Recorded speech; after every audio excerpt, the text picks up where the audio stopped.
नमस्कार शेतकरी मित्रांनो, स्वागत आहे तुमचं आपल्या शेती अपडेट या YouTube चॅनलमध्ये। मित्रांनो, कापूस पिकावर दुसरी फवारणी कोणती आणि कधी करायला पाहिजे हेच आपण आज या व्हिडिओच्या माध्यमातून जाणून घेणार आहोत। मित्रांनो, कपाशी पिकाची चांगली वाढ होण्यासाठी, फळधारणा चांगली होण्यासाठी या ठिकाणी मावा, थ्रिप्स, तुडतुडे, पांढरी माशी यासारख्या रस शोषक किडीपासून नियंत्रण मिळवण्यासाठी चांगला टॉनिक असेल, चांगले कीटकनाशक घेण्याची गरज असते। यापूर्वी तुम्ही जर आपल्या चॅनलवर नवीन असाल तर चॅनलला सबस्क्राईब करून घ्या, जेणेकरून येणारे नवीन व्हिडिओ आपल्यापर्यंत सर्वात आधी पोहोचले जातील। मित्रांनो, कपाशीला 20 ते 25 दिवस झालेले असताना या ठिकाणी आपली पहिली फवारणी झालेली असणार।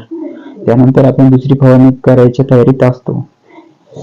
दुसरी फवारणीमध्ये आपण चांगल्या झाडांची वाढ होण्यासाठी, चांगले फुटे फुटण्यासाठी, या ठिकाणी पिवळेपणा कमी होण्यासाठी या ठिकाणी मित्रांनो आपल्या शेतात जाऊन कपाशीचे चांगले निरीक्षण करणे गरजेचे असते।